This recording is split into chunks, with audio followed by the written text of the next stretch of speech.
Hello students, welcome to Suraj School Bhiwadi.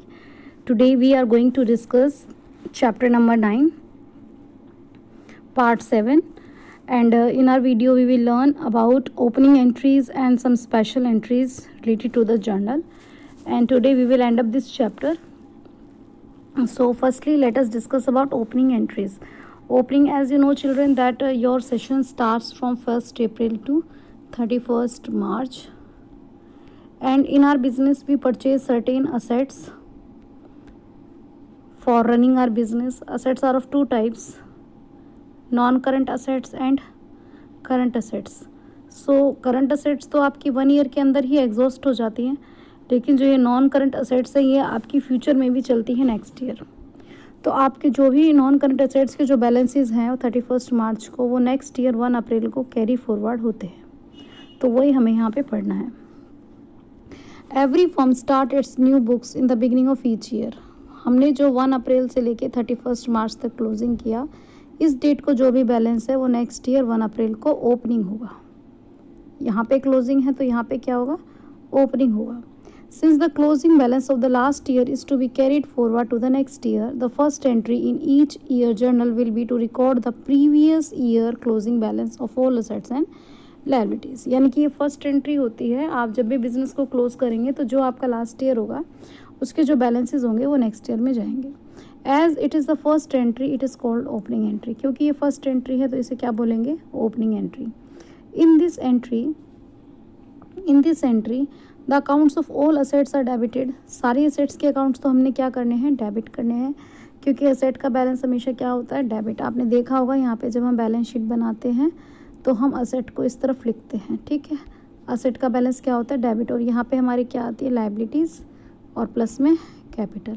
Liabilities और capital के balance क्या होते हैं, क्रेडिट. तो यहाँ पर हम क्या करेंगे, सारे असेट्स के बैलेंस तो क्या हो जाएंगे, डेबिट, क्योंकि असेट का बैलेंस क्या होता है, डेबिट. और सारी लायबिलिटीज़ और कैपिटल का बैलेंस कहाँ लिखेंगे, क्रेडिट में, क्योंकि ये हमेशा कौन सा बैलेंस दिखाते हैं, credit. If the balance of capital account is not given, अगर कैपिटल अकाउंट का बैलेंस नहीं गिवन है तो यानी कि कैसे निकलेगा, असेट में से लायबिलिटी माइनस करके आपको निकालना है. अकाउंट इक्वेशन में हमने सीखा था ना, क्या सीखा था, assets is equal to capital plus liability. तो आपको कैपिटल निकालना है तो असेट में से लायबिलिटी को माइनस करके आपकी कैपिटल आ जाएगी, ठीक है. On the contrary if the total of liability exceeds total of assets, लेकिन अगर लायबिलिटी ज़्यादा है और असेट्स कम है तो इसका मतलब वो गुडविल का पार्ट होगा. तो ओपनिंग एंट्री में गुडविल अकाउंट को डेबिट करेंगे, ठीक है. यानी कि कैसे एंट्री बनेगी बेटा, assets debit to liability. Asset भी क्वेश्चन में गिवन होगी और लायबिलिटी भी. तो यहाँ पर मान लीजिए 10 है और यहाँ पे 6 है, तो ये जो 4 है किस बात का है, कैपिटल का. कैसे निकाला, असेट माइनस लायबिलिटी करके, ठीक है. रिवर्स ले लेते हैं. अगर मान लीजिए असेट्स आपकी 10 है और लायबिलिटी आपकी 6 है और कैपिटल मान लीजिए आपकी 8 है, तो यहाँ पे तो 14 है और यहाँ पे 10, तो यहाँ पे जो 4 आएगा वो किस चीज़ का डिफरेंस होगा, गुडविल, बिजनेस की रेपुटेशन. बहुत इंपॉर्टेंट चीज़ है, +2 में बहुत ज़्यादा काम आता है, ठीक है. ओपनिंग एंट्रीज देखिए, हम एक ओपनिंग एंट्री करके देखेंगे. यहाँ पे आपको असेट्स दी हुई है बेटा, कौन कौन सी, cash, bank, stock, debtor. Debtor में 3 हो गए तो इसको मत लिखना, अशोक, पवन, विवेक और मशीनरी. ये सारी असेट्स तो हम क्या कर देंगे, हम डेबिट कर देंगे. और ये जो चमनलाल और ओमपाल हैं ये लायबिलिटीज़ हैं, 20 मत लिखना, 7 और 13 सेपरेट लिखेंगे. और कैपिटल, ठीक है, ये हम लिख देंगे, ठीक है. ये आपने लिखा, ये हमने लिखा. अगर आप यहाँ पे ये जो डिफरेंस आएगा ये बता रहे हैं कि लायबिलिटी का टोटल जो हो रहा है 220 है और असेट का इतना है, तो असेट की तरफ कम है 31,000, वो किस चीज़ का हो गया, गुडविल का. अगर मान लीजिए असेट दे रखी होती और यहाँ के लायबिलिटी होती तो यहाँ पे बैलेंसिंग फिगर किसका हो जाता, कैपिटल का, ठीक है. नेक्स्ट आपका आता है बेटा वर्ड बैड डेट्स. बैड मतलब बुरा, डेब्ट्स मतलब ऋण. बुरा ऋण, ऋण बुरा कब होगा बेटा, जब आपने किसी को सेल किया और वो पैसा आपका डूब गया. When the goods are sold to the customer, आपने अपने कस्टमर को सामान तो बेच दिया है. And if the amount becomes irrecoverable, लेकिन आपको वो सामान के बदले पैसा नहीं मिला, या तो वो जो कस्टमर है वो इंसॉल्वेंट हो गया होगा या कोई और रीज़न हो गया होगा. So bad debts is the amount irrecoverable from the debtors. Chapter 2 में भी हमने पढ़ा था, it is the amount irrecoverable from debtors, जो आप अपने डेटर से रिकवर नहीं कर सकते वो बैड डेट्स होता है। अब बैड डेट्स बताइए बिजनेस के लिए क्या हो गया, वेरी गुड, एक्सपेंस हो गया और यू कैन से लॉस हो गया। आपका सामान तो चला गया लेकिन आपके पास पैसा नहीं आया, लॉस है। लॉस है तो कौन सा आपका अकाउंट हो गया, वेरी गुड, नॉर्मल अकाउंट हो गया। तो नॉर्मल अकाउंट में बैड डेट्स को क्या करते हैं, डेबिट करते हैं, करेक्ट। अब यहाँ देखो रवि एक पर्सन था, उसने हमसे 10,000 रुपये का सामान ले रखा था और अब वो 1 रुपये में 30 पैसे आपको दे रहा है, यानी कि 10,000 में से 30 पैसे का मतलब 0.30, यानी कि वो आपको कितना दे रहा है, 3,000 दे रहा है, यानी कि 7,000 रुपीज़ आपका क्या हो गया, बैड डेब्ट्स हो गया। कितना कैश दे पा रहा है, ओनली 3,000। तो कैसे बनेगी, बहुत इंपॉर्टेंट क्वेश्चन है, वेरी वेरी इंपॉर्टेंट।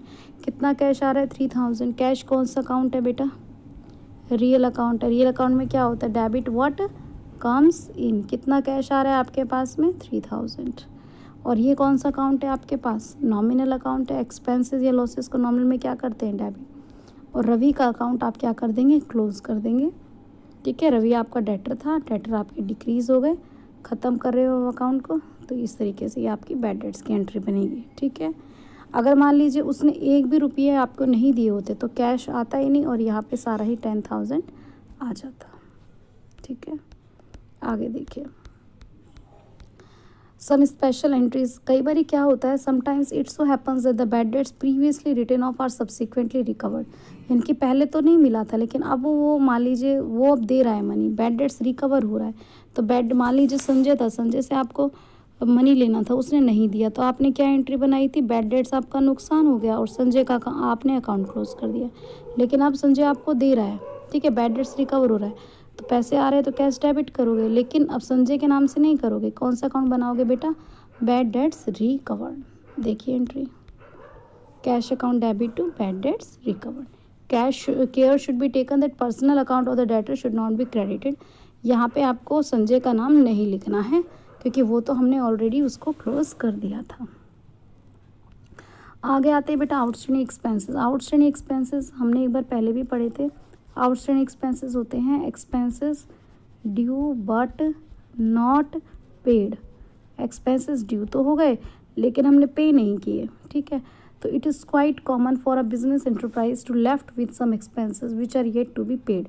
यानी कि ऐसा क्या होता है, बिजनेस में कुछ एक्सपेंसेस रह जाते हैं जो अभी पे नहीं किए हैं at the end of the accounting year, किसी भी रीज़न की वजह से। तो अब आउटस्टैंडिंग एक्सपेंसेस आपके लिए क्या हो गए बेटा, लायबिलिटी हो गए।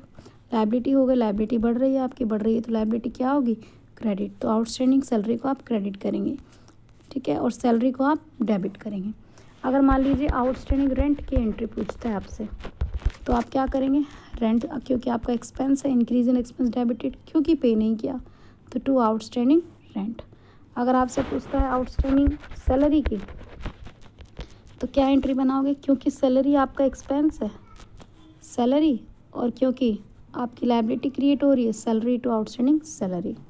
अगर हम रेंट की बात करें, वेजेस की बात करें, आउटस्टैंडिंग वेजेस, तो कैसे एंट्री बनाओगे, वेजेस आपका एक्सपेंस है, wages account debit to outstanding wages, ठीक है। तो आपको आउटस्टैंडिंग सैलरी को या आउटस्टैंडिंग एक्सपेंसेस को क्या करना है, क्रेडिट करना है, एक्सपेंसेस टू आउटस्टैंडिंग एक्सपेंसेस, ठीक है।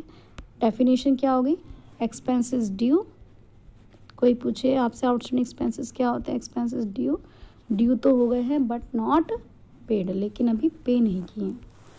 Next, prepaid expenses. Outstanding expense को जस्ट रिवर्स है, प्री मतलब पहले, एडवांस, पेड मतलब एडवांस, आपने पहले ही पे कर दिया।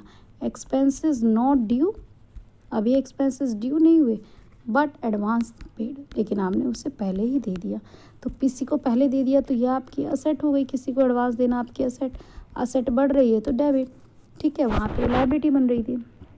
तो आपकी क्या एंट्री बन जाएगी, prepaid insurance to insurance, prepaid wages to wages, prepaid rent to rent, prepaid salary to salary. जो भी एक्सपेंस का नाम होएगा वो यहाँ पे एक्सपेंस आपका आ जाएगा, ठीक है। देन आपका आता है डेप्रिशिएशन। डेप्रिशिएशन क्या होता है बेटा, permanent and gradual decrease in the value of fixed asset. जैसे कि मान लीजिए आपकी कार है, आपने अपनी कार परचेज की 10 लाख, तो 2 ईयर्स के बाद में उसकी वैल्यू हो जाएगी 8 लाख, तो ये वैल्यू क्या हो गई, डिक्रीज हो गई, ठीक है। क्योंकि आपने उसे यूज़ किया, वियर एंड टियर हुआ, टाइम बीता, 2 साल पुरानी हो गई है, तो आपकी एसेट की रेट कम हो गई। तो डेप्रिसिएशन आपके लिए क्या हो गया? लॉस हो गया। लॉस हो गया तो आप क्या करेंगे? डेबिट। और आपकी एसेट क्या हो गई? डिक्रीज़। एसेट डिक्रीज़ होती है तो क्या करते हैं? क्रेडिट करते हैं। ठीक है, तो अगर मान लीजिए क्वेश्चन है डेप्रिसिएशन ऑन फर्नीचर, तो क्या एंट्री बनाओगे? Dep on furniture to furniture, depreciation on car, dep on car to car, depreciation machinery, तो डेप्रिसिएशन मशीनरी टू मशीनरी। यानी कि आपकी एसेट क्रेडिट क्यों हो रही है? क्योंकि आपकी एसेट क्या हो रही है? आपकी एसेट डिक्रीज़ हो रही है। एसेट डिक्रीज़ हो रही है तो आप क्या कर देंगे? इसको क्रेडिट कर देंगे। डिक्रीज़ हो रही है तो क्रेडिट करेंगे, क्योंकि ये आपका एक्सपेंस है, एक्सपेंस बढ़ रहा है तो आप इसे क्या करेंगे? डेबिट करेंगे। इंटरेस्ट ऑन कैपिटल, अब ओनर होता है बिजनेस में, मनी लगाता है, ये बिजनेस है, बिजनेस में ओनर ने मनी लगाया, तो जो मनी इन्वेस्ट किया उसे क्या बोलते हैं? Capital. Money invested bye owner, money invested bye owner in the business is called capital. अब इस कैपिटल के बदले बिजनेस उसको क्या देगा? इंटरेस्ट। तो बिजनेस के लिए इंटरेस्ट क्या है? बिजनेस के लिए इंटरेस्ट एक्सपेंस है। एक्सपेंस है तो एक्सपेंस बढ़ रहे हैं तो क्या होनी चाहिए? डेबिट।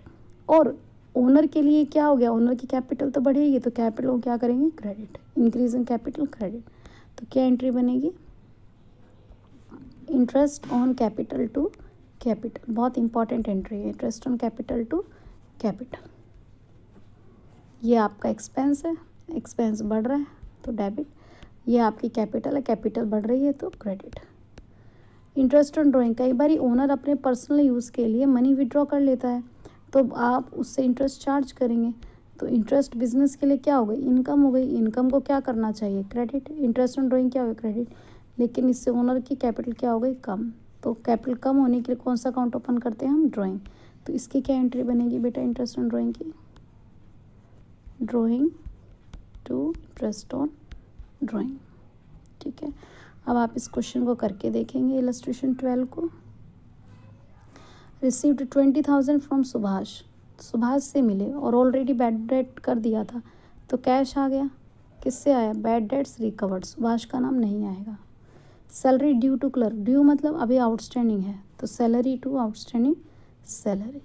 यहाँ पे जो है आपका रेंट जो पे किया है वो 10,000 अगले साल से रिलेटेड है, यानी कि प्रीपेड है, तो prepaid rent to rent.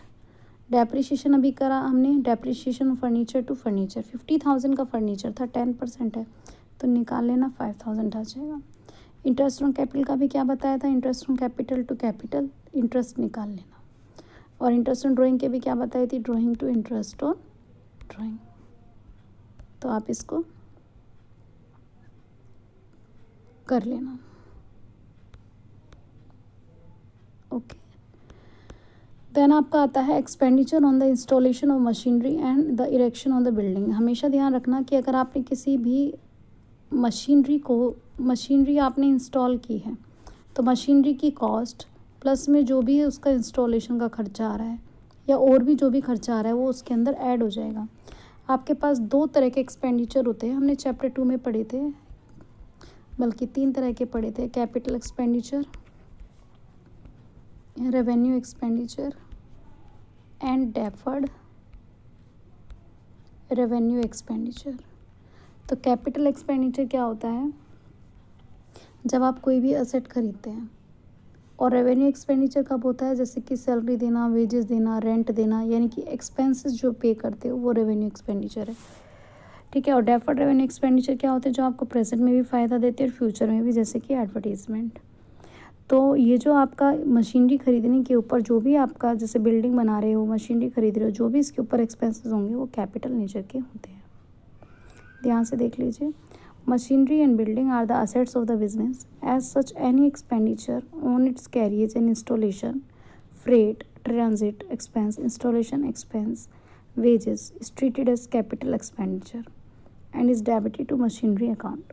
Similarly, any expenditure for the construction of building, purchase of material, purchase of payment of wages is capital expenditure and has debited to the building account.